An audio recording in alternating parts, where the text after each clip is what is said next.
Show previews చూడాలనుకుంటున్నారా? Latest episode చూడాలనుకుంటున్నారా? Star interviews చూడాలనుకుంటున్నారా? మరెన్నో మీకోసం వెంటనే ZEE5 యాప్ ని డౌన్లోడ్ చేసుకోండి.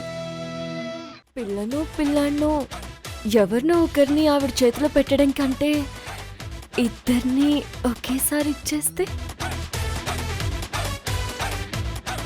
ట్విన్స్ అంటావా?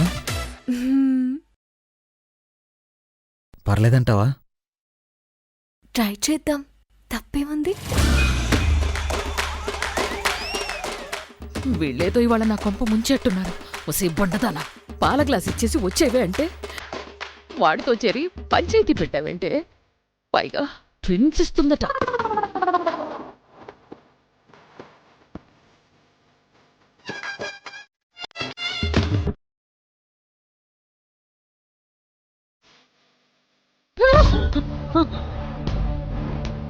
ఇప్పుడు ఇది పాలు తీసుకుని గదిలోకి వెళ్ళిపోతుంది.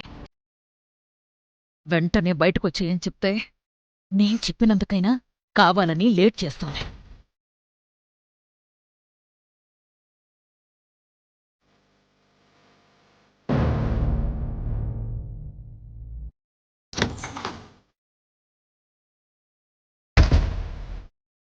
వీళ్ళిద్దరూ అడ్వాన్స్ అవ్వకముందే ఏదో ఒకటి చెయ్యాలి. ఏం చేద్దాం?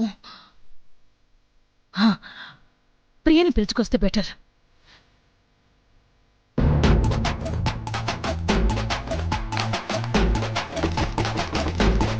ప్రియా, ప్రియా, అయ్యో త్వరగా తలుపు తీవే. ఆ బండది నా కొంపని గుండం చేసేలా ఉంది, నా కొడుకుని తండ్రించేసేలా ఉంది. ప్రియా,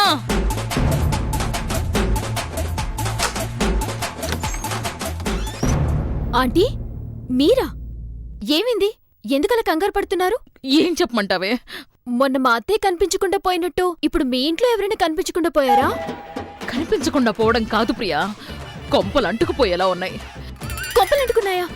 షార్ట్ సర్క్యూట్ అయి ఉంటుంది. నేను వెళ్ళి ఫైర్ ఇంజిన్కి ఫోన్ చేస్తానండి. ప్రియా, అది కాదు ప్రియా. కొంపలు అంటుకోవడం అంటే మంటలొచ్చి అంటుకోవడం కాదే. మరి ఆ గీత రామ్ బెడ్రూంలోకి పాలు తీసుకుని వెళ్ళి తలుపేసుకుందే.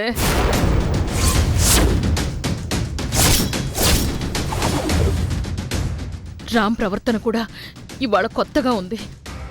దాన్ని పొగడేస్తున్నాడు, పాలు తీసుకుని లోపలికి రా అంటున్నాడు. రామ్ గీతని దూరంగా పెట్టినప్పుడే ఇది వాణ్ణి కింద మీద పెట్టేది. ఇప్పుడు వాడే ఊ అన్నట్టు మాట్లాడితే ఇది ఆగుతుందా? అది జరగకుండా ఉంటుందా? అలాంటప్పుడు వాళ్ళ తలుపు కొట్టాలి గాని ఇక్కడికొచ్చి నాయుడు తలుపు కొడతారేంటి? నువ్వుంటే నాకు కాస్త ధైర్యంగా ఉంటుందని, నువ్వొస్తే అయినా అది కాస్త కంట్రోల్లో ఉంటుందని. ప్లీజ్ ప్రియా, రావా? సరే పదండి.